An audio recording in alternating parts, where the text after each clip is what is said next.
Merci beaucoup et bonjour tout le monde. Écoutez, bienvenue ici au Canada et bienvenue à Ottawa. It is absolutely wonderful to see such a crowd here. And let me take advantage of having the mic just for a moment to say a big thank you to the organizers of this event, who I'm pleased to call colleagues in the sector that I work in. And I think thus far, I've only heard amazing things. So thank you very much to the organizers. So the opening speaker, who was fantastic, spoke about having passion for our work, and I hope that when we're done, I think we're all policy people, so we're not probably as passionate as the last speaker, but we do want to be the passionate policy panel for you, so we'll make it as interesting as we possibly can. I'm very pleased to be joined today by Dr. Ikram Boubtan, Associate Professor of Economics at University Clermont-Auvergne and researcher at the Centre d'études et de recherche sur le développement international. Bienvenue, Madame. Dr. Émilie Constant, Visiting Research Scholar at Princeton University. Dr. David Green, the Professor at the Vancouver School of Economics, University of British Columbia. And Michael Vanderkamen from the Migration and Refugees area of the German Public Employment Agency. We're going to take the next hour and a half and really look at what are those economic impacts of immigration as they play out in our societies here in Canada and the European Union and Germany, and really try to get a sense of how does that affect the economy of our countries, and how does it affect people as they go about their daily lives. We encourage questions from the floor. Each speaker will take about 10 minutes or 12 minutes. We have Slido where you can ask questions. I'll be watching the screen to see which questions are the most popular. And then we'll try to make this as interactive as we can with, I'm not sure how many are in the room, 700 or 800 people. We'll try to make it as informal and interactive as we possibly can. So an incredibly important subject, one that affects all of us, and on peut commencer peut-être avec Madame Ikram Boubtan pour nous donner un aperçu de your point de vue, Madame. Vas-y. Merci. Tout d'abord, je suis très heureuse et très honorée d'être parmi vous aujourd'hui à l'occasion de ce congrès international Métropolis. Je tiens à remercier les organisateurs pour cette excellente initiative que je pense nécessaire. On va essayer d'être un peu... On est passionné par nos métiers, notamment en fait les économistes, mais on sera probablement moins passionné que l'intervenante précédente, qui était quand même extrêmement en fait éloquente. Donc, aux promesses de la migration auxquelles nous croyons, je pense tous ici, s'oppose une perception des défis de la migration. Et tous les pays sont concernés. Le thème de la migration est un sujet de réflexion qui accompagne l'évolution de nos sociétés. C'était un sujet dans le passé, c'est un sujet aujourd'hui et ça sera toujours un sujet dans le futur. Et je pense que ce sentiment est partagé ici, qu'il ne suffit pas de rappeler les promesses de la migration. Nous sommes tenus collectivement de les expliquer et de présenter l'état de savoir, l'état de connaissance qui a été établi par les différents acteurs de la société civile. Et on est aussi responsable collectivement de rendre cet état de savoir accessible au plus grand nombre. Ce congrès est une occasion vraiment exceptionnelle parce qu'il nous réunit tous, acteurs de la société civile, qu'on soit universitaires, membres du gouvernement, membres d'associations, pour qu'on améliore notre connaissance et aussi pour qu'on réfléchisse sur la façon de la rendre plus accessible au plus grand nombre et d'améliorer ou d'agir sur cette perception qu'on doit admettre qu'elle est plutôt négative de la question de la migration. Donc l'ignorance, à mon sens, est la raison principale de la peur de l'homme ou des femmes de la rue. Et avec la connaissance, et en rendant cette connaissance accessible, je pense, j'espère, qu'on pourrait améliorer en fait l'idée que les personnes peuvent avoir de la migration et par conséquent rendre cette perception aussi une perception de la promesse de la migration. Mon intervention va porter sur les répercussions économiques de la migration dans les pays de l'OCDE et donc je vais vous exposer pourquoi on pense que la migration a été à la hauteur des promesses ces dernières années, compte tenu des informations dont on dispose. Donc ces pays de l'OCDE, ces pays du Nord, ce sont les pays pour lesquels on a des données disponibles. Les données, les statistiques sont nécessaires pour établir une analyse précise, représentative. Et ces pays, ils accueillent 45% de la population immigrée dans le monde. La part des personnes immigrées dans leur population, elle est passée de 7% en 1990 à 13% en 2017. Cette tendance à la hausse qui pourrait se renforcer dans les années à venir, notamment du fait de la pression démographique dans les pays du Sud, suscite des inquiétudes, et ces inquiétudes sont aussi d'ordre économique.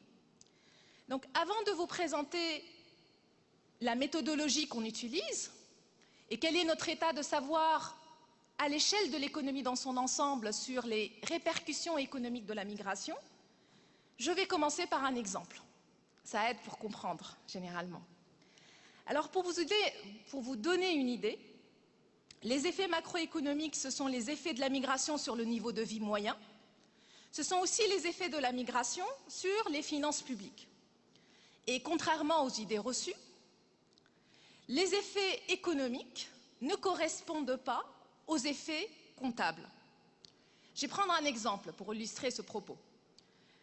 Un immigré qui arrive au Canada, l'année de son arrivée, cet immigré a probablement très peu de chances de gagner un salaire moyen annuel supérieur ou égal à 65 000 $, qui est le salaire moyen de la population canadienne selon les données de l'OCDE.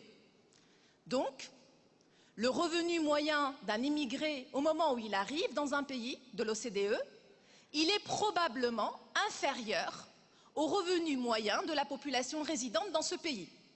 Donc ça, c'est un fait. C'est ça les statistiques et c'est ça un fait comptable. Toutefois, ça ne veut pas dire que l'arrivée de ce migrant réduit le niveau de vie moyen dans le pays de l'OCDE. Et donc c'est la déduction. Le fait statistique en soi n'est pas contestable, mais la déduction qu'on est faite par moment l'est. Pourquoi? Parce que déduire que le migrant, parce qu'il gagnerait un revenu annuel moyen inférieur à la population résidente dans un pays de l'OCDE, devrait nécessairement réduire le niveau de vie moyen de la population canadienne, par exemple, cette déduction, elle repose sur une hypothèse qui a très peu de chances d'être vérifiée dans la réalité. Cette hypothèse, c'est ce qu'on appelle certi paribus, toute chose égale par ailleurs, où tout ce qui se passe dans l'économie ne bouge pas. Or, nous savons pertinemment tous que tout est lié dans l'économie, qu'il existe des interactions entre les agents, que la société n'est pas une simple addition de personnes indépendantes, qu'il existe des interactions entre les marchés et que l'économie n'est pas simplement un arrêt sur une image sur une année donnée, ce n'est pas un cadre statique, c'est un cadre dynamique et le passé, présent et futur sont tous liés. Et donc la réalité économique est complexe et l'analyse de cette réalité ne s'arrête pas à une statistique ou plusieurs statistiques, elle ne s'arrête pas à un fait comptable. Et cette réalité économique complexe s'ajoute à une question complexe que nous savons tous ici, qui est la réalité de la migration, qui est aussi complexe. Et donc je vais vous dire rapidement, en fait je vais essayer, comment en fait on fait, nous chercheurs, pour évaluer correctement les implications économiques d'un phénomène complexe qui est la migration, en interaction avec un phénomène qui est aussi complexe, qui est l'économie. Et donc on n'est pas très originaux, hein. On va s'appuyer sur une méthode de statistique qui utilise au mieux l'information qui est contenue dans les données. C'est une méthode dynamique qui prend en considération le lien du passé avec le présent, avec l'avenir. Et cette méthode statistique, on l'utilise habituellement pour d'autres questions économiques, notamment pour évaluer les implications des politiques macroéconomiques. L'avantage principal de cette méthode, c'est qu'elle repose principalement sur l'information qui est contenue dans les données et qu'elle n'a pas besoin, qu'elle ne nécessite pas des hypothèses théoriques fortes pour interpréter les résultats. Concrètement, on simule la réponse de l'économie à un choc exogène, à un choc externe, qui augmente les flux migratoires, de la même manière qu'on simule les réponses de l'économie à un choc externe qui augmente les dépenses publiques. Donc cette méthode, elle repose sur des séries chronologiques, des séries qu'on observe dans le temps, nécessite des données cohérentes et comparables au cours du temps, et contrairement à ce qu'on peut penser, la disponibilité même des données économiques, comparables et cohérentes dans les temps, de bonne qualité, n'est pas aussi évidente. Nos systèmes nationaux de comptes tels qu'on les connaît aujourd'hui n'existent vraiment d'une façon harmonisée que depuis les années 70, date à laquelle les efforts d'harmonisation des Nations Unies ont abouti au système national de comptes. Et donc si le deuxième problème auquel on est confronté dans cette analyse, c'est la disponibilité des données de migration, cette disponibilité, elle est encore plus problématique. Il est difficile de suivre les mouvements de personnes. Bien sûr qu'il est plus difficile de suivre les mouvements de personnes par rapport à suivre des transactions économiques. Et donc, on va utiliser les données dont on dispose. Et les données dont on dispose, ça va être à partir des données, principalement démographiques. Et donc, ça me ramène à la première limite de cet exercice. La première limite de cet exercice, c'est que je vais vous parler de l'impact de la migration telle qu'on la mesure. Et donc la réalité de la migration telle qu'on la mesure ne correspond pas nécessairement à la réalité de la migration dans sa complexité, mais c'est une première étape pour répondre à la question sur les répercussions économiques.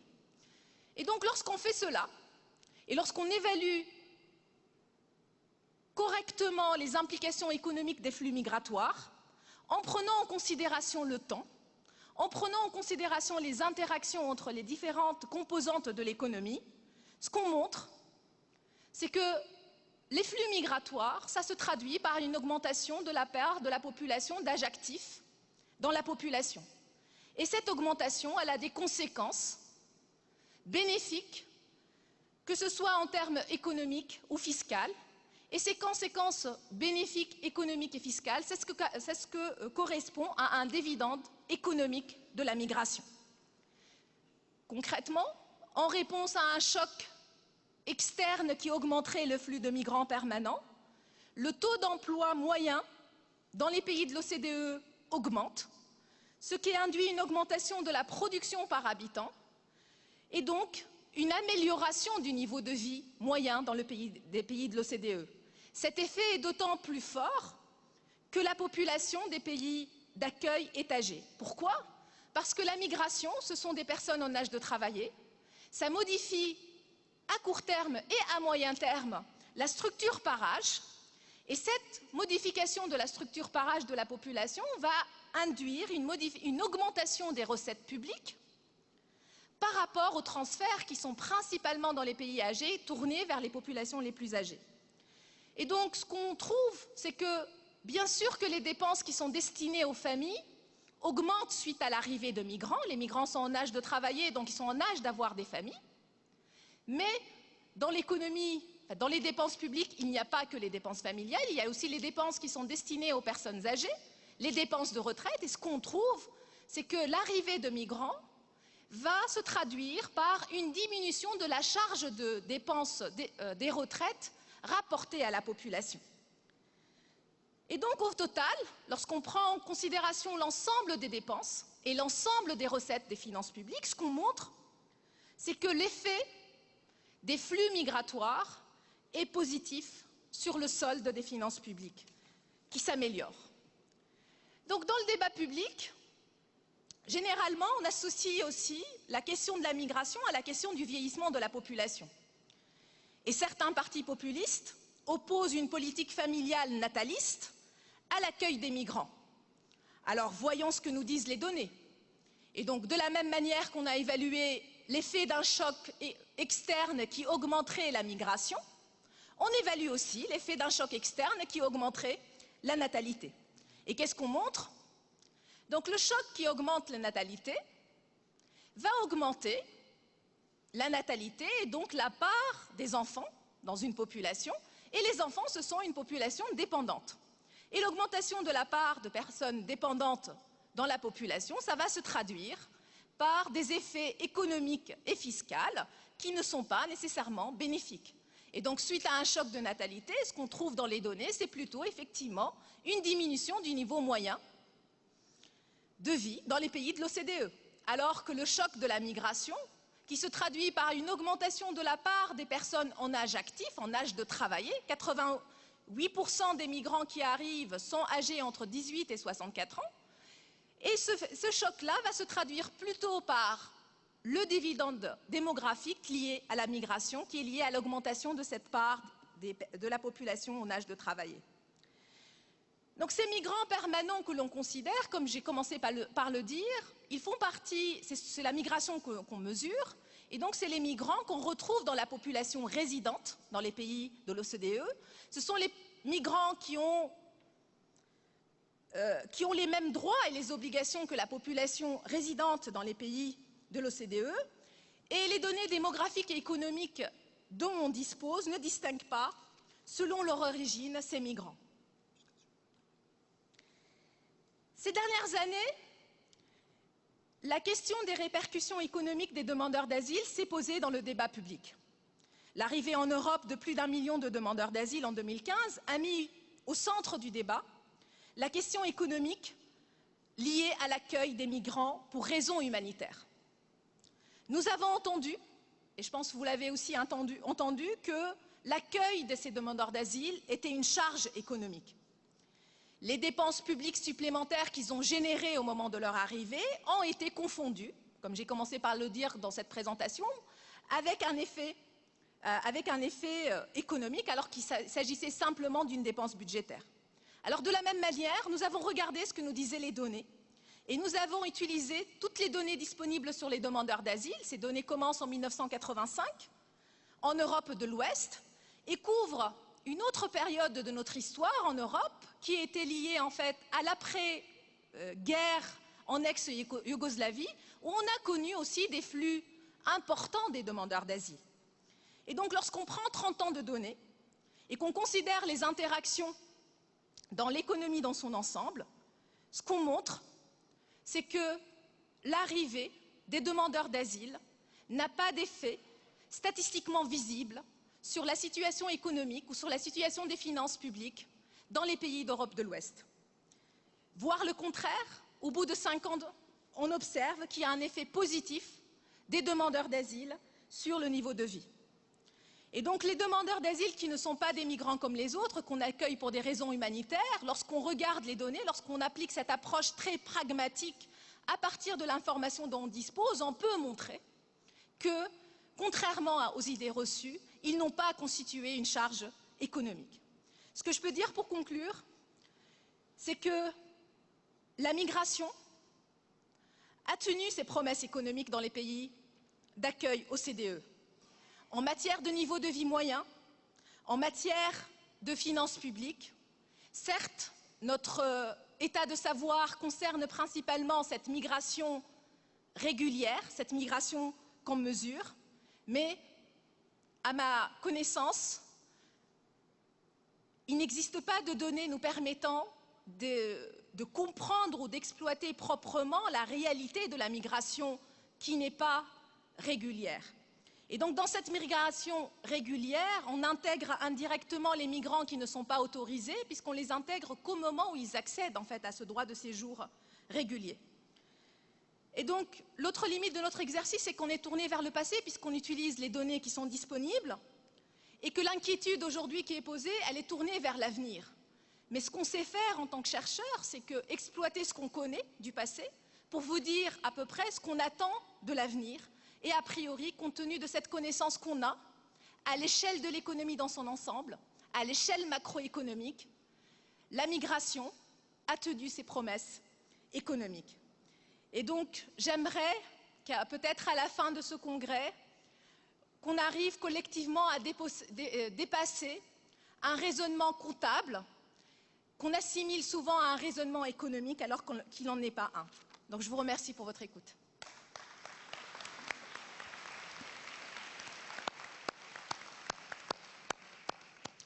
Merci beaucoup, Ikram. On va continuer avec Émilie. Allez-y, madame.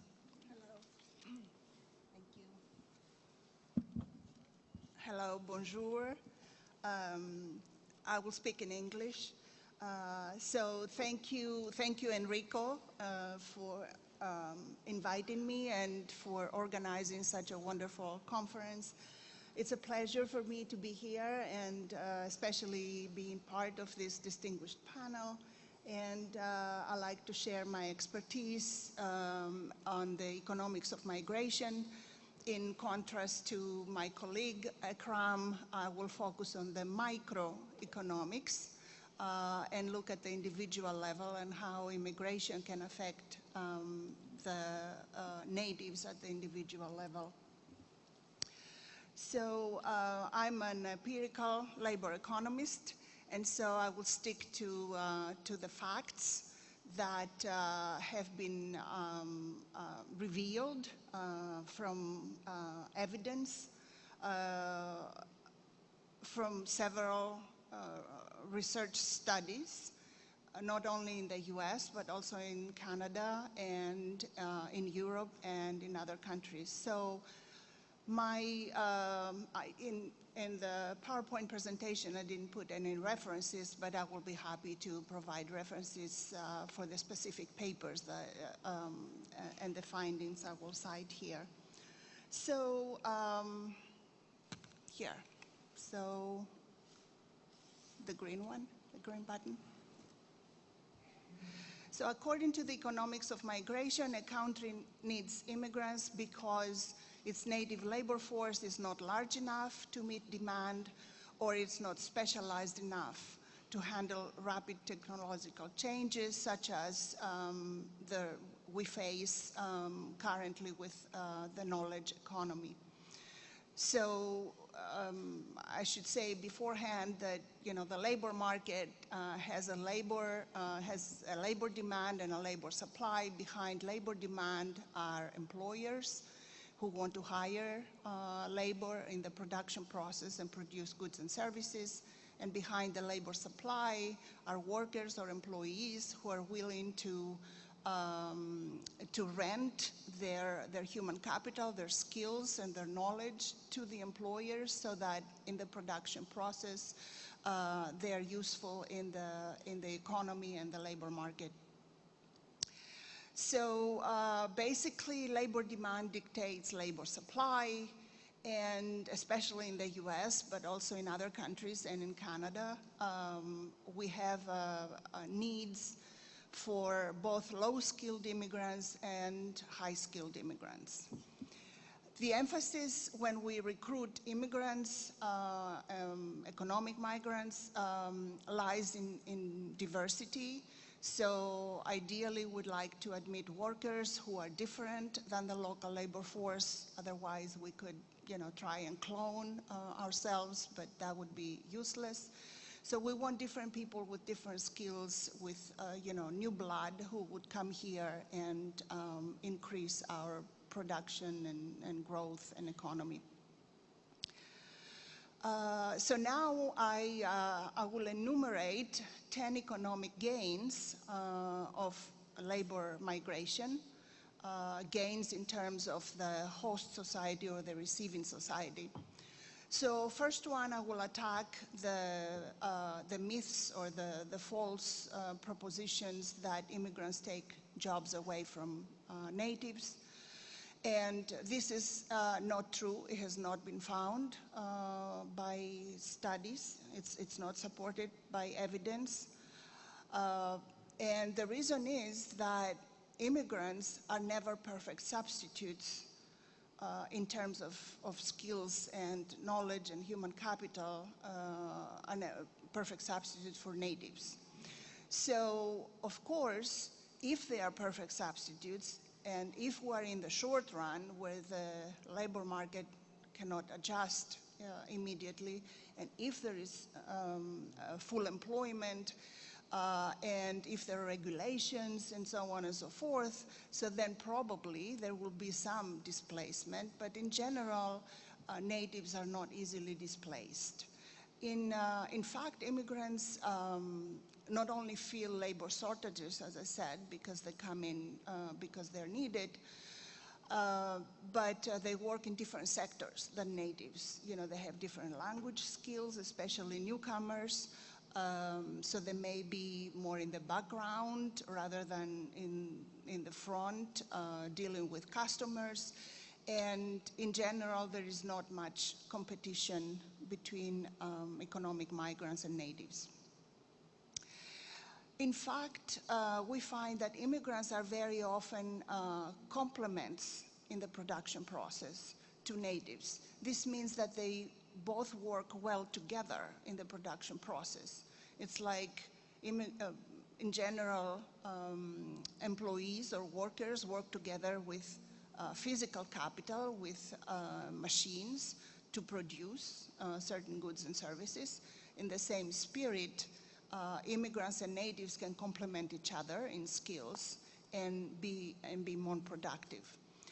Studies have shown that low-skilled immigrants contribute to occupational mobility, to specialization, and human capital creation for natives.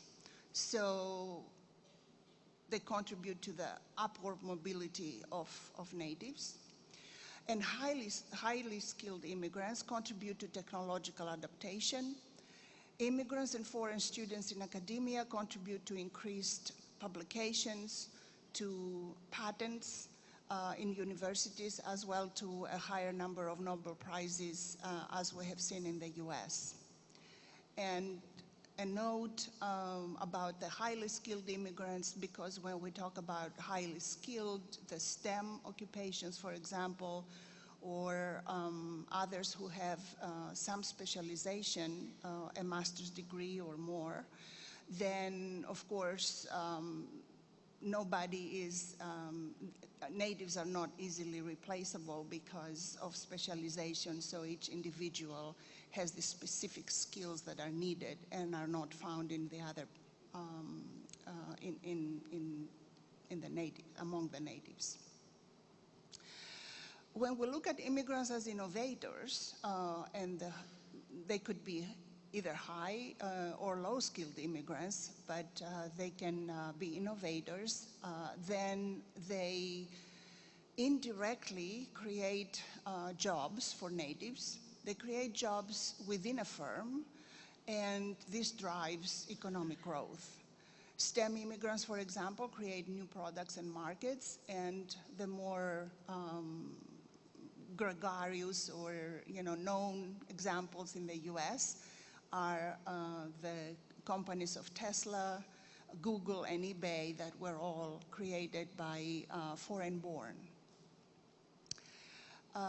Immigrants go also into self-employment, and I know my colleague will talk about that in a second. So when immigrants go into self-employment, they don't take jobs from natives. For one, they create a job for themselves, and usually when they have a bigger company, then they can hire natives, so they directly create jobs. Now, when it goes to wages, the other myth or misinformation is that immigrants lower wages, the wages of natives. But the research does not support this finding, this perception. So immigration has a very small effect on the average wages of natives, and there's no evidence of significant negative effects. As I said in the beginning, there may be some negative effects, but they are very small, they're not significant, and they're short-lived. In addition, there is little evidence that immigration has lowered the wages of less educated native workers. So moving on to point number 7, higher immigration increases income per worker. This is from studies in the US who looked at the income per worker in different states, by state. In general, immigrants, we find, provide services to natives, perhaps also to previous immigrants, but they can provide services such as babysitting or lawn mowing or cooking or other, or they provide other domestic services or household chores. And this frees natives to be able to work more, to concentrate more on their jobs and careers, and be more productive. Specifically for women, studies have shown that immigrants increase the average hours of work for women who are at the, that's a mistake, it's not end, it's at the top quartile of the wage distribution. So one can say then that indirectly immigrants can reduce the gender pay gap. Another study has shown, on a smaller scale, it's more like a case study, has shown that because of the same services that immigrants provide, they free women from these household chores, and as women work more and they have more money and they don't worry about having somebody to take care of their children, then this increases their fertility. They're more likely to have more children because they know that their children can be taken care of, and they afford them. Now I will switch to more arguments, and this is looking at immigrants as consumers. So as consumers, they consume goods and services in the receiving country. So they raise demand for goods and services, and this in turn causes firms and production to expand and results in new hiring. Therefore, again, they can contribute to job creation. Natives are, as consumers, on the other hand, enjoy a variety of new goods and services and at a lower price, and that's another benefit. And finally, higher immigration rates in a locality and also higher diversity rates in a locality increase the happiness of natives. This is part of my own research for Germany. And another example how beneficial immigrants are is a study by the IMF a couple of years ago that shows that actually a 1% increase in the immigration rate increases GDP by 2%. This is more of a macro, but so the evidence actually shows that immigrants are good for the economy. Another example, very recently I found out that research on immigrants who arrived in the early 1900s in the US actually facilitated urban growth and industrialization, and they created scale effects that dominated substitution effects and all gained.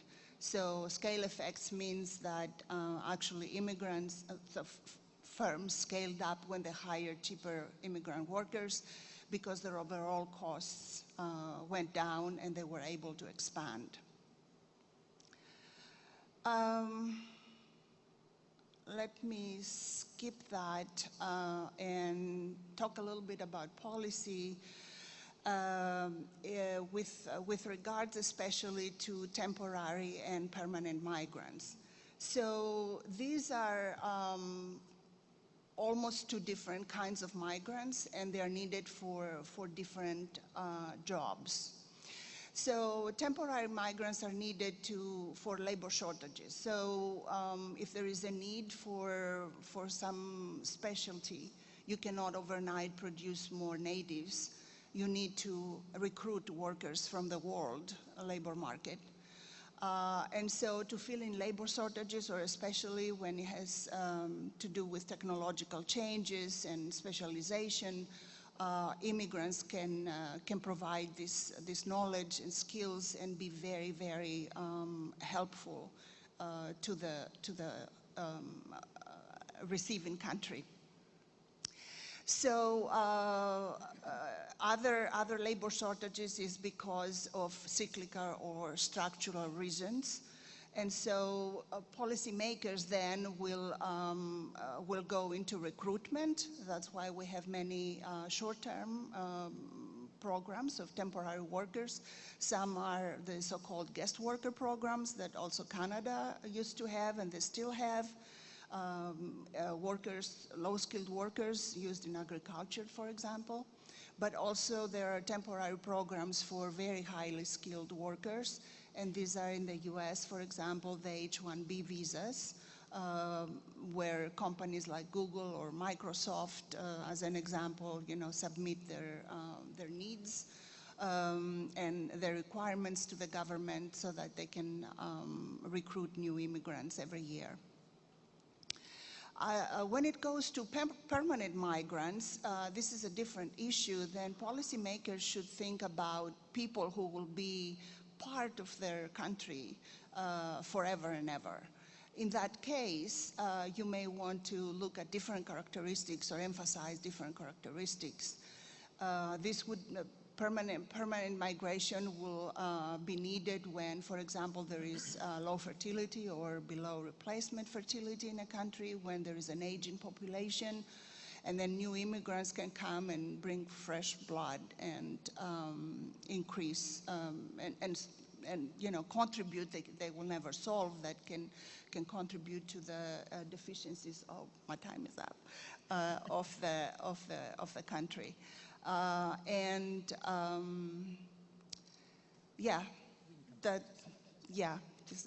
Thank you.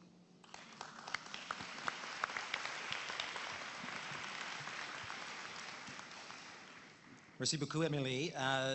J'ai quelques questions de Slido, donc peut-être avant que je laisse la parole à David, je peux juste poser une question, peut-être deux questions qu'on a reçues de vous tous. La première question, c'est pour vous, Madame, Professor Boutin.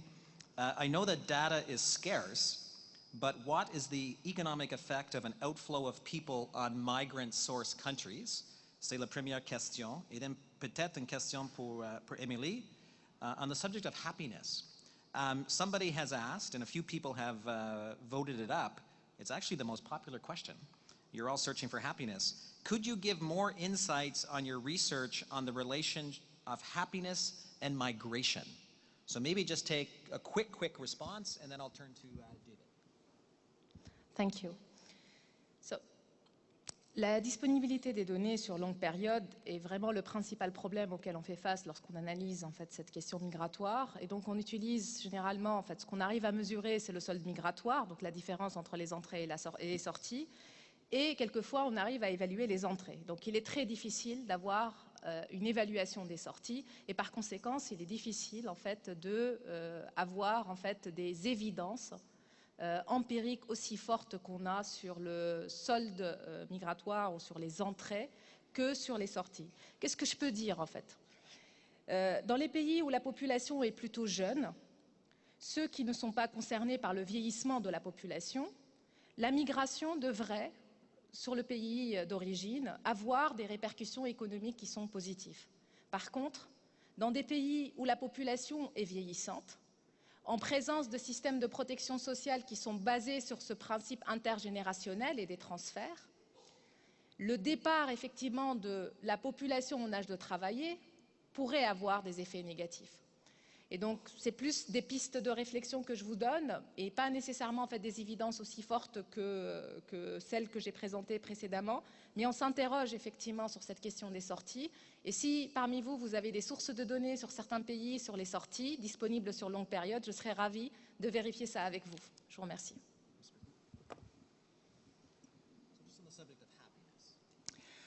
Okay, on the subject of happiness, of course, this is a self-reported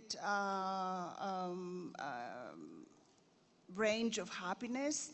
And using a very good data set, this is an empirical study, the German Socioeconomic Panel, we found that when immigrants, the immigrant rate increases in a locality in Germany, this has a positive impact on the happiness of natives. In other words, we see from the questionnaires and the data that natives report higher rates of happiness. The same goes with diversity. So we found that when not only there are many immigrants around natives, but it's more important that these immigrants are of diverse groups. So you don't have, for example, like just Chinatown, just as an example, but you have smaller, different ethnicity groups, then this contributes to higher happiness of natives. I don't know how much more to go into details, but it's not explained. Our results are not explained through the labor market because we control for all that. But it has to do with housing. Immigrants also contribute to higher prices of housing. It's through consumption, through having a variety of restaurants around them, to have choices, to buy different goods and services and things like that. However, I should say that we found that when immigrants are assimilated, so they become comparatively, comparable to natives, then we find that the happiness of natives goes down. So, so natives are happy so long as immigrants are not exactly like them, like they are, different. So which one should I answer? Maybe we'll just go to David. Okay. I'll just take it for 1 second. The same? No. Okay. So I think you're all like looking like I am. So natives are happy when immigrants are less like natives? So we can come back to that. There is a prime for the diversity, so it's nice. I think that's another panel. It's interesting to me as the policy maker. Let's go to David. David, help us. Help you do what? It's not my result. Sorry, I'm not sure what you want me to do at this point. Okay, but then if I could have the presentation up, that would be helpful. Thank you. First, I just want to say thank you very much for having me here and for everyone for coming. I very much appreciated the first talk, the opening session. Unfortunately, you are not going to be bursting into applause for me, I don't think, at any point. So my task, as I understand it, is to talk to you a bit about what we think we know from the economics literature.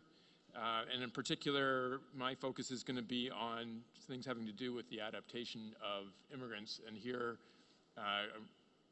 primarily non-refugee immigrants into host economies. So let me just sort of launch in. So this, I'm going to start with a figure. This first figure is from a paper by Feng Hu and Garnet Pico, who've done an amazing amount of high quality work for Canada. This is for Canada.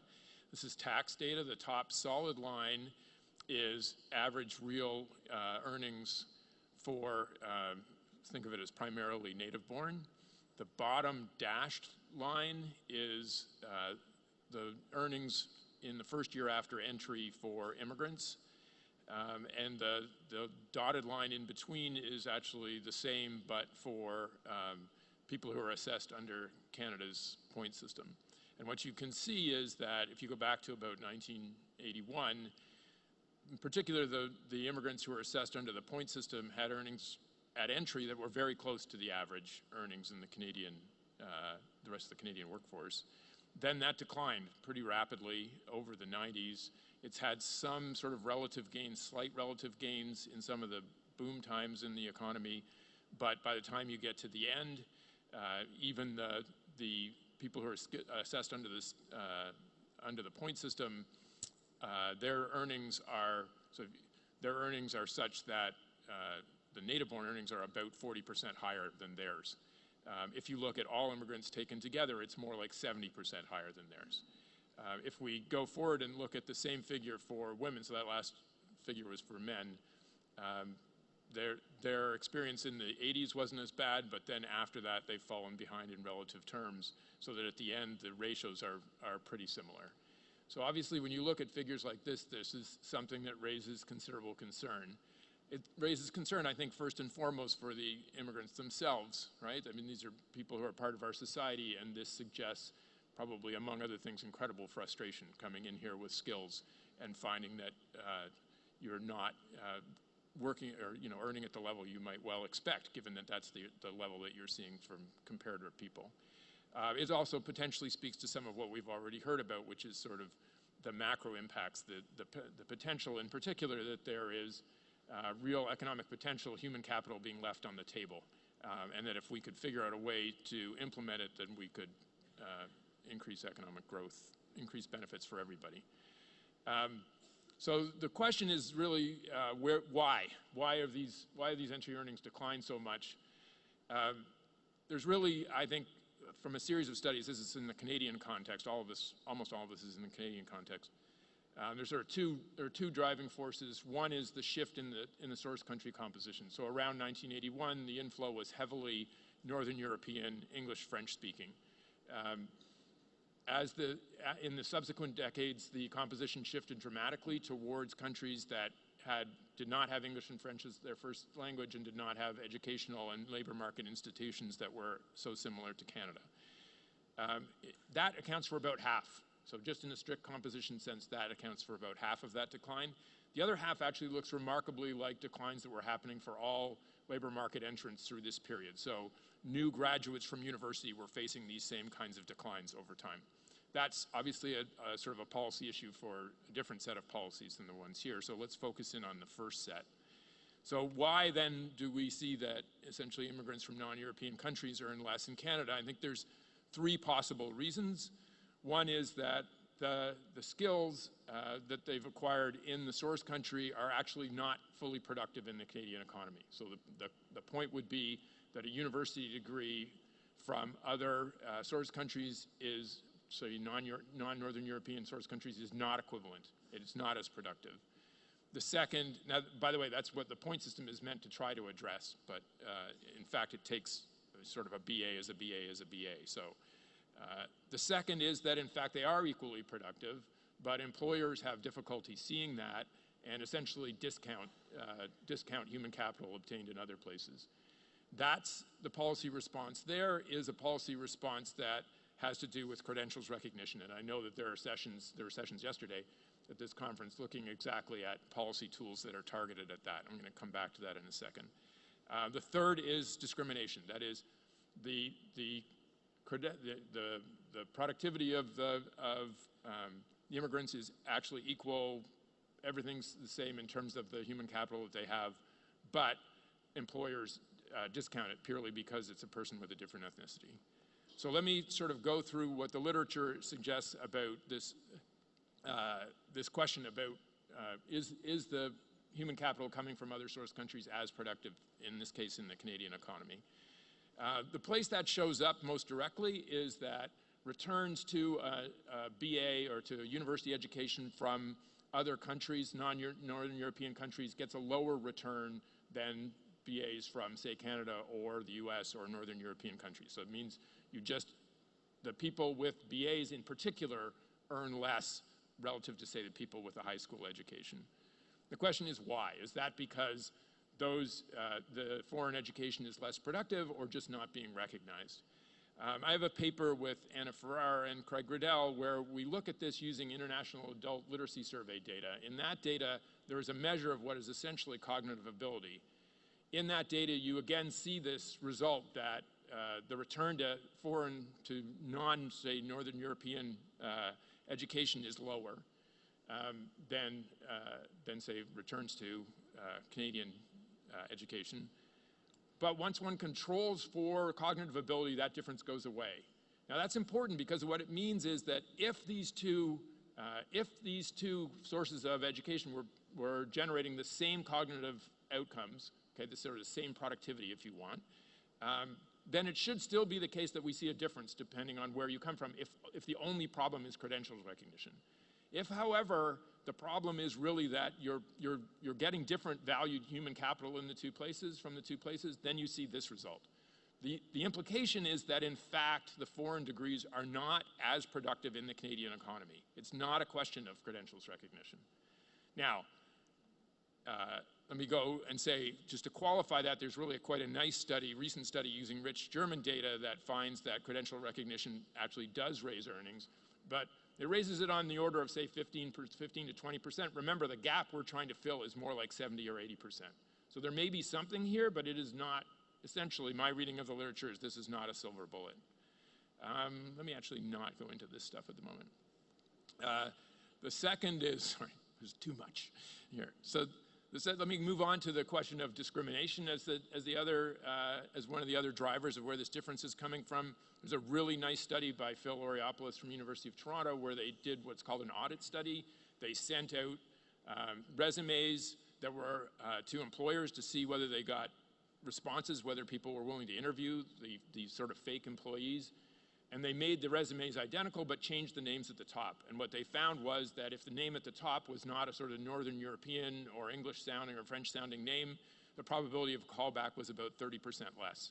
Okay, so that is like, this is sort of the economic definition of discrimination. These people look exactly identical in productive terms on paper. The only thing that's different is essentially a label at the top of the page, and that actually caused the difference.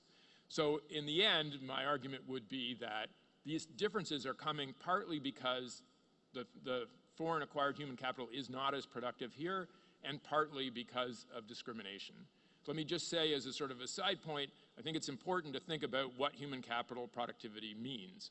We think about it directly in terms of the immigrants, in terms of does it generate, can they use it to generate their own income? Can they use it to get higher earnings for themselves? But human capital is also productive in that human capital begets human capital. People with more skills tend to get more training and tend to get more out of training. So the other way to think about this is even if this human capital is not necessarily directly transferable into the Canadian economy, it can be used to produce more human capital. The only thing is we know from the training literature that you can't underspend if you want those kinds of results. In other words, you need to be thinking about something bigger on the lines not just of credential recognition or some amount of language training, but a policy that would be, say, on the order of subsidizing people to go to university for like 2 years in order to generate the human capital, to essentially transfer the human capital they already have, because these are smart people, they have done training, it's just that human capital is not the right human capital for the Canadian economy. To get it to the point to be the right human capital for the host economy, you need to be willing to invest a lot. The payoff will be substantial, but the investment has to be substantial too. And the other thing to think about is that human capital begets human capital across generations. The way I think you want to think about an immigrant is not just as the immigrant themselves, but as a dynasty. You're bringing in that person and the subsequent generations, and that human capital will translate into higher human capital outcomes for the people who follow. The other part of which I'm really not going to make most of this stuff, but the other part I want to talk about, and I'm just going to sort of talk about this quickly, is there's a big part of the immigrant experience that is not given as much weight as one might think it should be, which is the movement of immigrants into firm creation, into being firm owners. So in work with Garnet Pico and Yuri Ostrovsky and Hujulu from Statistics Canada, we've been using data that matches worker and firm tax data with the immigrant landing records for Canada. What you find in that data is that by about 10 years after arrival, fully 40% of immigrants have owned a firm at some point. So it is a huge part of the immigrant experience. It's potentially then part of like, okay, immigrants create jobs, right? That's part of the hope. But let me say, I have actually quite a different reading of the existing literature than Professor Bonten and Professor Constant. My reading is that, at least from the labor economics side, the impact of immigration is more neutral in my mind than what was presented. The sort of seminal paper in this is this paper by David Card, which is a paper about the Mariel boat lift. So in, I think it was 1980, Castro said, you can leave if you want to leave. There's no boats or anything, but you can leave if you want to leave. People got on anything they could get on, set off across towards Miami, and a flotilla came out from Miami and picked them up, brought them to Miami. Within 5 months, the population of Miami increased by 7%. That's the equivalent of a decade worth of Canadian immigration happening within less than half a year. So the question was then, okay, what did that do? Okay, what did that do to the Miami economy? And the answer is, if you look about, its initial impact was decline in wages, but if you look about 4 or 5 years out, there was no impact on wages. Wages came back to where they were. They did not go up, okay, but they were back to where they were. And then the other interesting one is the employment rate, okay? The employment rate, which is just the number of people employed divided by the population. The employment rate also came back to where it was. Now, what does that mean? What that means is a few interesting things. One is, you know, they brought in this huge number of people, and effectively they created a job for every one of them, okay? Notice, though, they didn't create more jobs than the number of people who were there, okay? So if the employment rate had gone above what it was before, then you would get these results that say, oh, immigrants actually, through these complementarities, et cetera, generate more jobs than there are immigrants, okay? If you saw a ratio less than 1, if the employment rate went down, then you would come to the conclusion that immigrants were stealing jobs. The answer is, in fact, that it comes in right at 1. And we've been doing the same thing with the same Canadian tax data. And again, you find a coefficient that is solidly 1. In other words, what happens, somewhat surprisingly, is in pretty short order. You bring immigrants into an economy like Canada's, and new jobs are created, right? New jobs are created enough to make sure that those people have jobs, but not enough to create extra jobs for other people, not enough for job stealing. In other words, immigration has a pretty neutral, okay, a pretty neutral impact on the economy. I think it's important to think about exactly where the source of variation comes from here, because it's always possible to see a positive correlation because immigrants tend to go to places that are booming. So then you'll see, oh, immigrants are positively correlated with, say, GDP per capita. But when you get sort of methods of looking at it that are sort of like, for example, David Card's method, where you introduce an exogenous shock, then we can get at what the real causal impact is. Let me just say finally, so let's think about the job creation side. So what's really going on? One possibility is that in the inflow, in that Miami boat lift was a whole bunch of entrepreneurs, and they created the jobs. So really what's going on is we're bringing in a bunch of immigrant entrepreneurs when we bring in the inflow. That doesn't seem actually to be the case in the data. What actually happens is the existing firms really expand how much they generate in terms of job creation. On the immigrant side, immigrants are much more likely to be firm owners than native-born, but a big portion of that is self-employment, not ownership of incorporated firms. And self-employment looks a lot like employment of last resort instead of creating an innovative new firm. Okay? What you see with self-employment is that it tends to happen after people have had several years of unemployment and low earnings. It happens more likely with people with lower skills. Those firms almost never employ anybody else. Okay? So it looks a lot like something that is a problem, possibly, rather than a benefit. On the other side, on the incorporated firm ownership, immigrants are, after about 10 years, get to the same ratio of incorporated firm ownership as the native-born. In other words, they're not, I mean, there are these stories. We all know stories about immigrants who own the big firms. They're not, in the end, more likely to own an incorporated firm than a native-born. That's what's in the data. So the outcome, again, is pretty neutral. It's like, are they creating jobs? Yes. Are these like all kinds of new jobs for everybody? No. The outcome in the long run is employment rates come back to where they were, wages come back to where they were. There is no reason to fear immigration, but immigration is not a panacea for the economy either. That's my reading of the literature. Okay, that's it.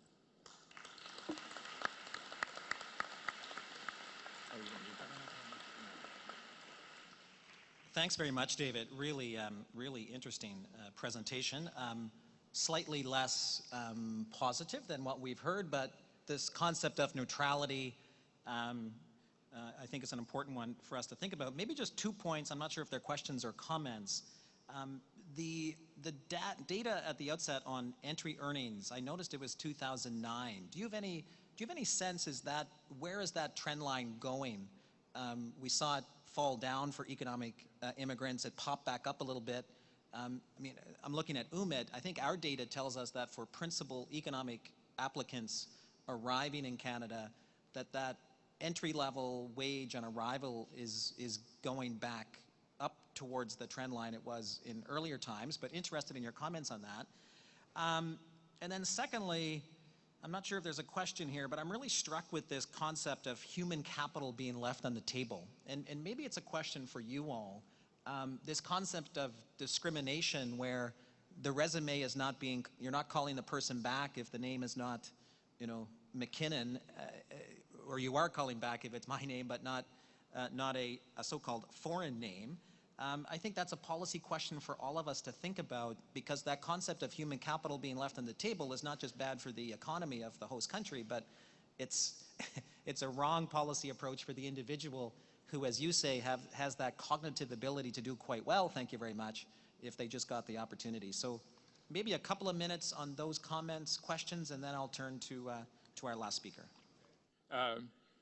First, I know a bit about the results. I think UMIT knows more than I do, which is, there's plenty of people here who know a lot more than I do.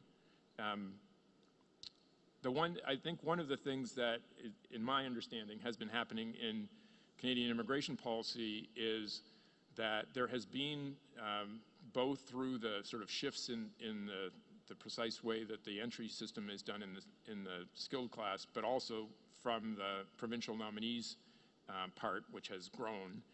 There's more emphasis on having a job, on giving more, essentially, moving people who already have some kind of job arrangement to the front of the line.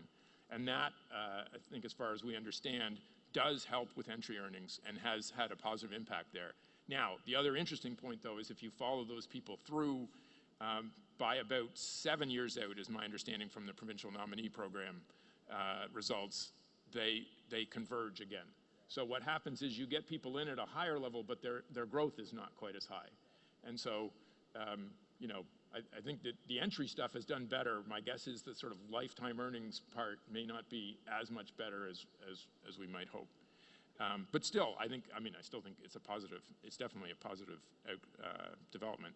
In terms of the human capital left on the table, so let me go back again. I think you're completely right. The discrimination part says that there's human capital left on the table. I think more importantly, it's just unjust, right? I mean, it's just to bring people in and impose that on them is just obviously wrong.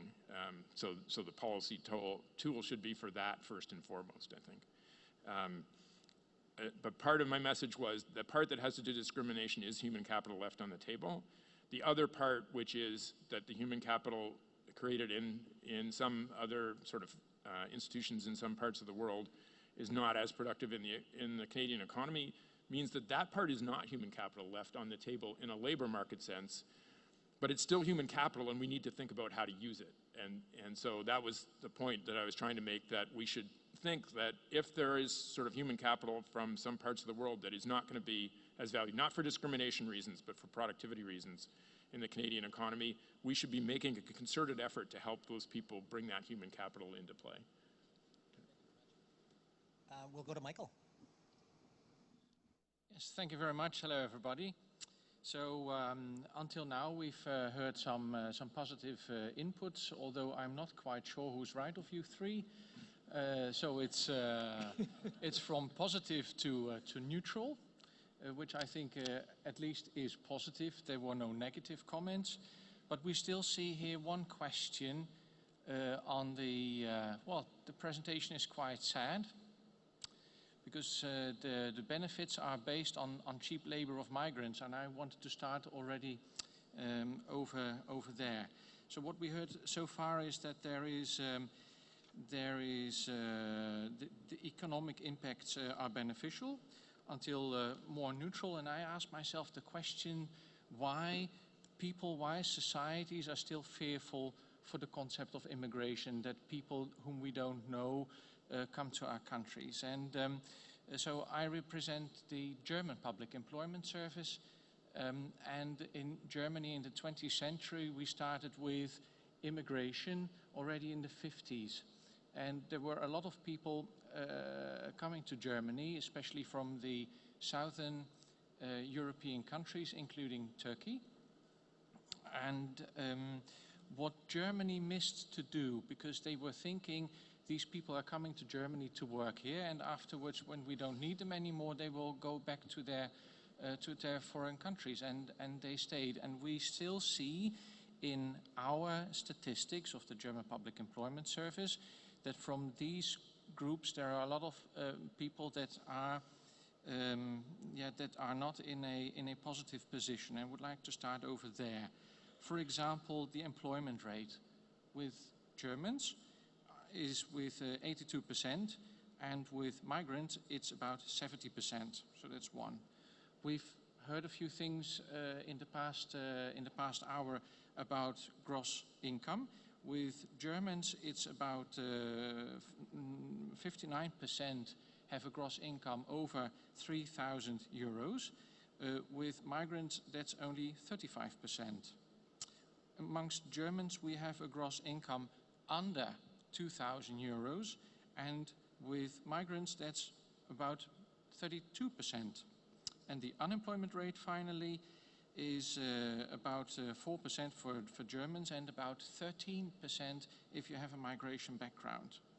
So clearly, if we talk about unemployment, it's about we have about 45% of people with a migration background, and clearly this group is overrepresented. And the question is, what causes do they have? And one is, and we already heard that already, is that they have a lower education, or they are lacking vocational qualifications, or the vocational qualifications are not recognized.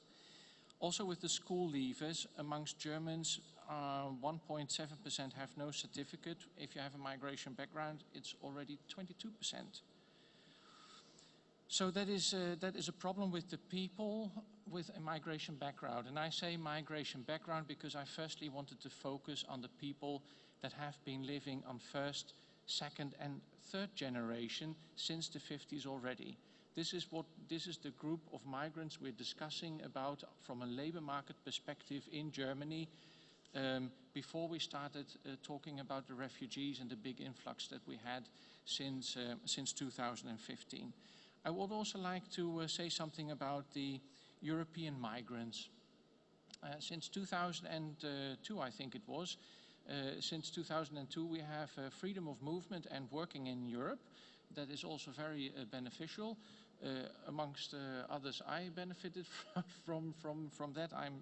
I'm Dutch myself, so and I'm able to work and live in Germany because of the freedom of movement, and lots of people as well.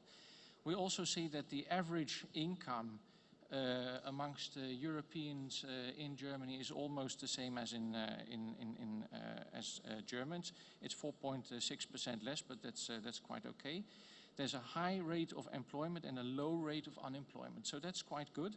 That means Germany needs to, in the next coming years, become more sexy for European youngsters and people in employment, to try to get them in to Germany, which is not quite easy, so to say, because there's other countries where you can start working with another language. For example, English is quite good. If you want to work in Holland, an employer would rather say, if you don't speak Dutch, that's not a problem. We start off with French or English or anything else. In Germany, that's not quite easy. You need at least German knowledge with the qualification framework of B2. Now, also the refugees, I would like to make a point of that as well. We all know here that in 2015, our Chancellor, Angela Merkel, decided end of August in 2015 to open the doors because there was a large influx of refugees or people that wanted to claim asylum already in Europe, and the question was, do we get them into Germany, yes or no? And the Chancellor said, yes, we get them into Germany.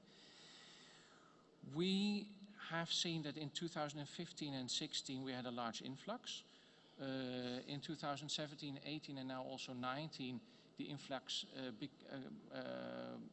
was not that large anymore. We have now applications for asylum seekers of about 12,000 per month. That is, I would say, if you compare them for the last years, it's not that much anymore. The Chancellor also said, "Wir schaffen das." That is the most cited sentence of her. We can do it. That's what she said. We can do it. And also in 2019, we see that we can do it, and we have managed the large influx. In terms of costs, yes, that has cost a few things. Momentarily, we have about 900,000 people living on social welfare. These are the refugees. These are not the people that have a claim for asylum. These are the people that are really the refugees, and they will stay for a longer time in Germany. And all these people are able to go into integration courses and language courses as well. We come to a mediation quote of these people into the labor market of 100,000 per year, which is also quite good. We can be happy with that because most of the refugees did not speak German before they came to Germany. One last thing I would like to make a statement on. The question is, where is Germany going in the next years, 2030, 2035, concerning European migration from third countries, and also in dealing with the refugees that we've taken up already now. I said 5 minutes ago, Germany needs to be more sexy because we are in desperate need of skilled labor, and that's one of the things that is also felt like, you know, within the population. People know that we need more skilled labor, but the population, or large amounts of the population, don't want people that live on tax and the social system, and to try to get that into a balance, that is quite difficult. Also in the felt sense, you know, what does a population think, and what are politicians saying? Are we going into the right direction or not? And that's why I also started my input now with a question towards the scientific people on this panel. So where are we on integration? Because I think this is one of the most important things. A population needs to get one answer: we're doing fine, we can manage it. And this is exactly what our Chancellor said in 2015. We can manage this. You can believe it or not, but you need one exact answer also from guys like you. Is a country doing fine or not? So yes, and we need skilled labor. Until 2030, by the way, we've set up, or the government in Germany has set up a monitoring on skilled labor. You can see that online as well. And according to this monitoring, by 2030, 12% of all the jobs will be automized. 12% of the jobs will be automized, and 31% of all jobs will change through automation. And that obviously has also an impact on the people we're talking about today, namely the migrants. I already said to you that there's a high number of the people that we have in our budget as a public employment service, also on the social welfare and on social welfare and on the can't find the word. Customers of ours, they are lower qualified than Germans. So there will be an impact that if 31% of the jobs will change through to automation, that means that these people will need to upskill, and that is one of our key positions and key profiles that we have as a public employment service. 25% of all jobs will have substitution potential through to automation. Amongst the low-skilled, it's about 58%, and among the high-skilled, it's about 54%. So, until 2025, the working population will go up until 46%, and then afterwards it will reduce. It will reduce to 45%, and if you take that into combination with the substitution potential, this is something that we have to work about until then. Structural change, yes, structural change. Also, the population is getting older. We heard about that not this morning, but yesterday we were talking about that. Population is getting older. That's why it has also a positive benefit if we have new migrants that also bring children with them towards our countries, in this case Germany. I see that as a very positive thing. What Germany is also doing now, and it's not only Germany, it's also the Länder and the municipalities. We are focusing more on the integration aspect, which we did not do in the 50s, 60s, and 70s. And by the way, we had in all these years since the 70s, because until the 70s we needed the people to come in low-skilled jobs. By the way, only low-skilled jobs. We only wanted to have people in low-skilled jobs. They were the ones that stayed.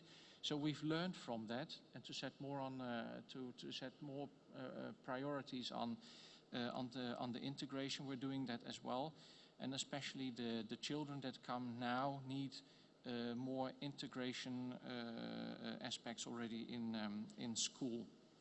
So one final thing, I see I still have 2 minutes, what the government in Germany is doing now, because of the groups which I've just discussed, the migrants already being there for the first, second and generation for the past 30, 40 years. We're focusing on them. We are focusing on the rest of other European countries to become more interesting for them to come to Germany. And we are also focusing now, since this year, onto getting more skilled labor from third countries from outside Europe, with a number of migration acts. If we want to have more people from third countries from outside Europe, we want to have them with a recognition of their degrees. That is one point, but they can also travel towards Germany if they do not have the recognition yet, but to get that recognition within 3 years. And we have the possibility, us as a public employment service, also to set up contracts with other languages with other countries outside Europe, to set up mediation schemes with these countries. We're working on that now. I don't have the countries yet, but by the end of the year we will have them, and we will put that in place starting in January 2020. One last thing, we also have a recognition act since 2012. That means that everybody that has done studies or had their degrees in another country, they can claim for recognition since 2012. So that is also a good thing. I think I will leave it with that. I'm there for questions. Yeah.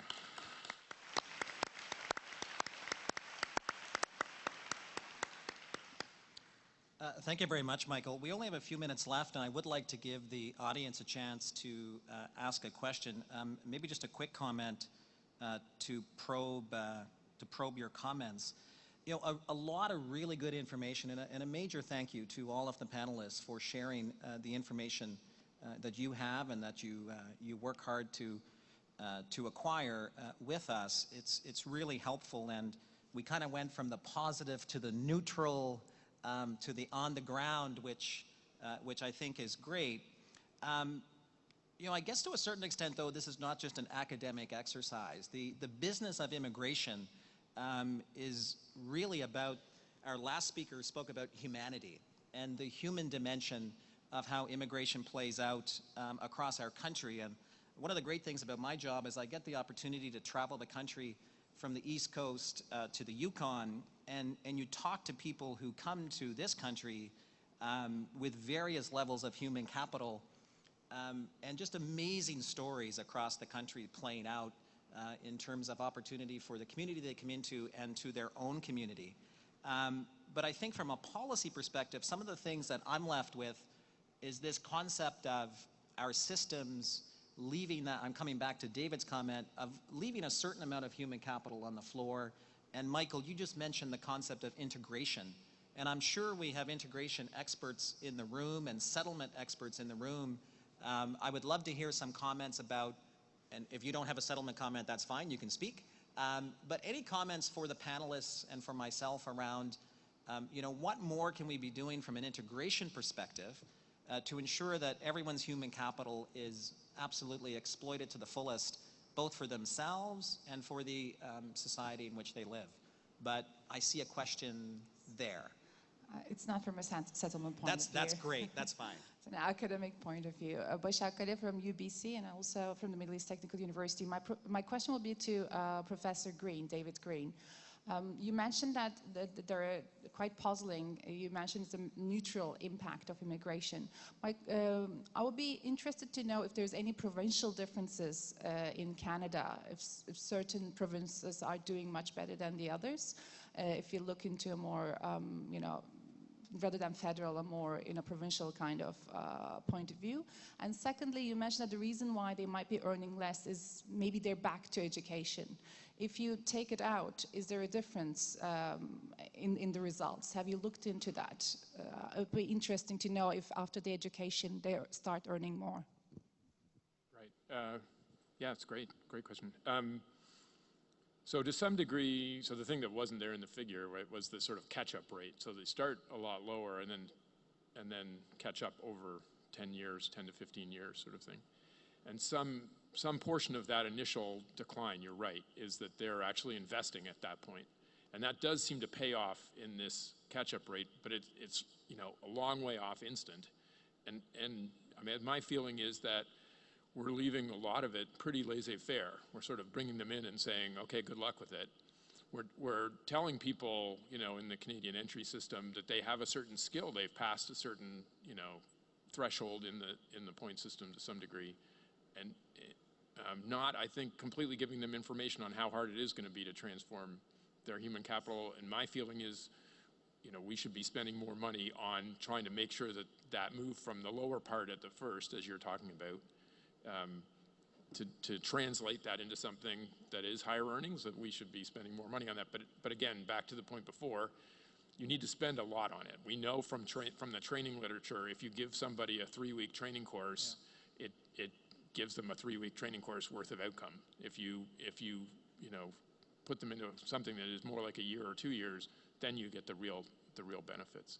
In terms of the cross-provincial, no, I don't know that straight off. I mean, there seem like there are some real success stories that have to do with some of the provincial nominee programs, and I think those are interesting relative to the other results in that there is, to me, in the data, what looks like happening is that the firms that respond are actually the publicly traded firms, they're the big firms. And what they do is they hire a bunch of workers and they increase capital at the same time. So it's like they're labor constrained. It's like they're ready to hire more, but there's not enough workers around that they want. And to some degree, that's what the provinces are claiming the provincial nominee program is doing, I think, so. I see Dan at the mic. Thanks, Paul. Thanks very much for all the speakers. And I wonder if I could just encourage a little bit of reaction across the panel. We heard 2 speakers saying, giving us really a positive kind of conclusion about the impact of immigration more broadly. And then we heard David Green's very convincing paper that in Canada we've got a pretty neutral kind of an effect. So could I ask the first 2 speakers to to comment on that a little bit? Is it that the Canadian data are different, the Canadian situation is different, or you see things in a different way? Like, why are you coming up with these different conclusions, do you think? I don't think that the Canadian case is different, but we have another perspective of the question of the impact of migration. What we do in the macroeconomic level, that we consider the interaction between the labor market and the service market, and we consider the economy as a whole. So when we didn't get detailed data on Canada to evaluate the specific impact of migration on the Canada economy, but we, in our panel, our OECD panel, we have the Canada, and the effect we get for the Canada was similar for the other OECD country. So I don't see some contradiction among our result. I start with this presentation telling you that even when the migrant didn't have the same economic output than the average population, and even if they have less economic output in the beginning of their living in the country, we can find in the data some positive impact. Canada, like the other OECD countries, have an aging populations, and migration contribute to the growth of the population of working age population.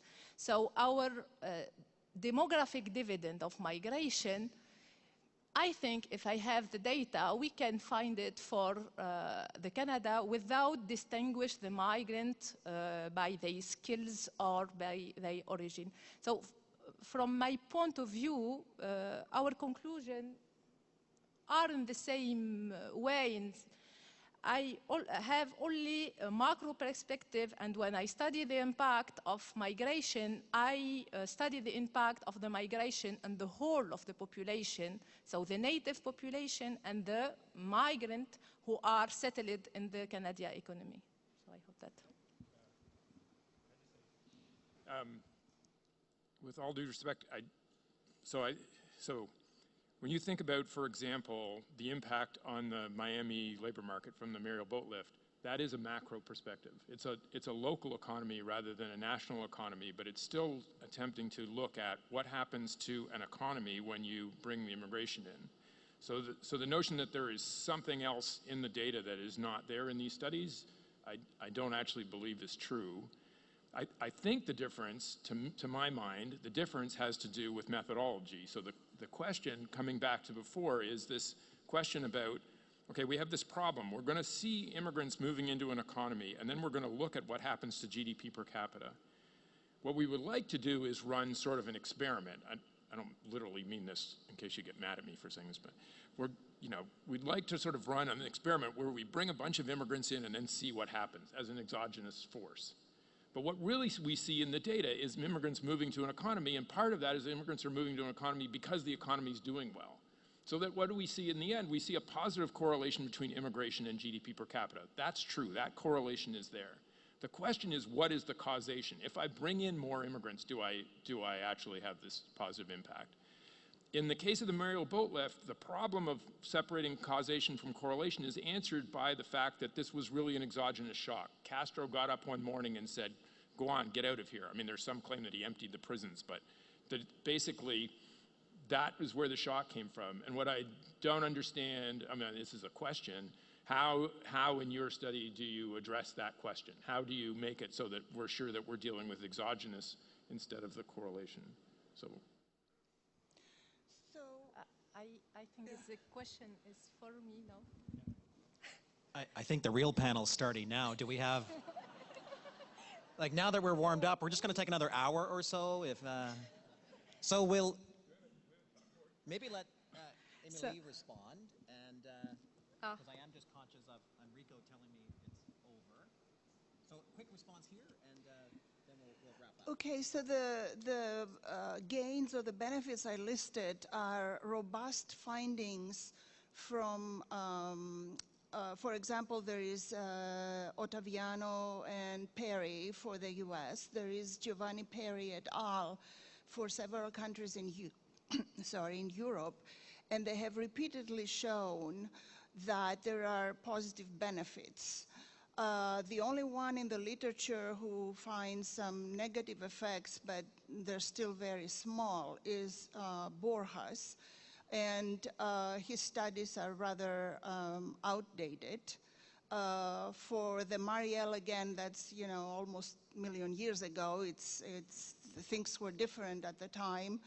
We have to take into account that immigrants move, especially nowadays, where there are many networks. Immigrants may flood Miami, tomorrow, but soon after they might move to other states.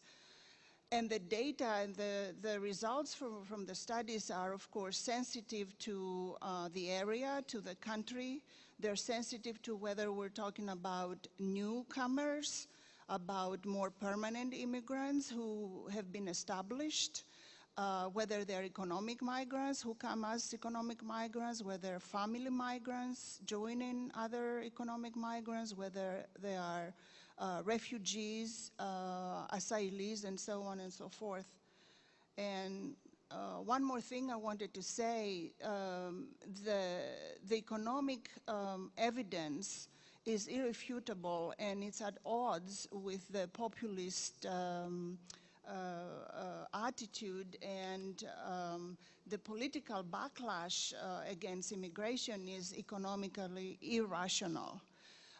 My explanation of why this is happening is that populists base their argument into deep, visceral feelings of fear of the different. And instead of saying we don't like people who look different than us or they have different religion than us, they instead say they come and steal our jobs, which is not true.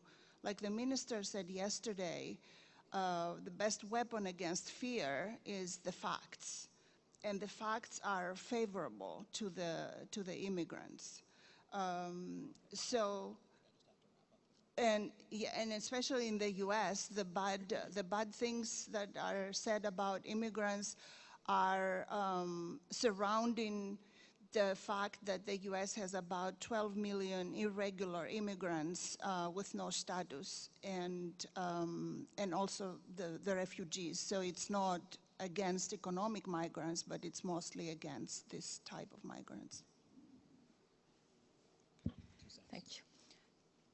I am better to arguing in French than in English, so I switch in French. La méthodologie qu'on a utilisée, sorry. La méthodologie qu'on a utilisée, en fait, c'est une méthodologie justement qui est adaptée pour évaluer la causalité et non pas la corrélation.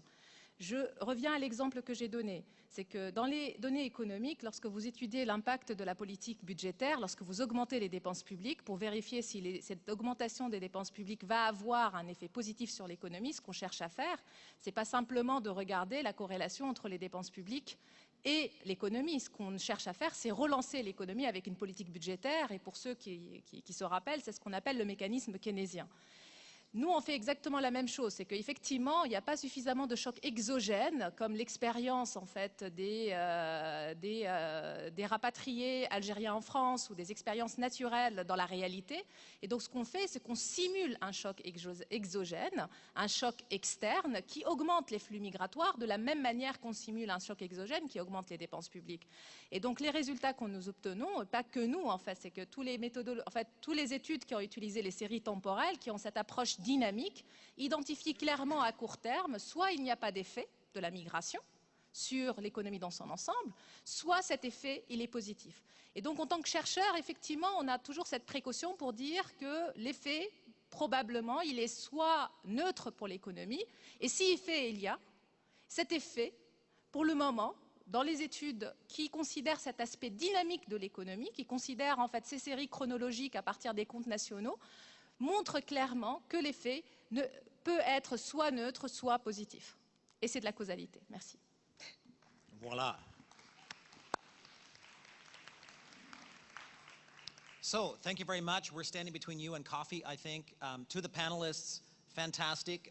This conference is about debating, it's about learning, it's about hearing different perspectives. We're all super fortunate to work in the field of immigration, and I would just want to thank each and every one of you for traveling as far as you have, Vancouver's far, for sharing with us your thoughts, and we look forward to the rest of the day. Thank you very much. Merci beaucoup.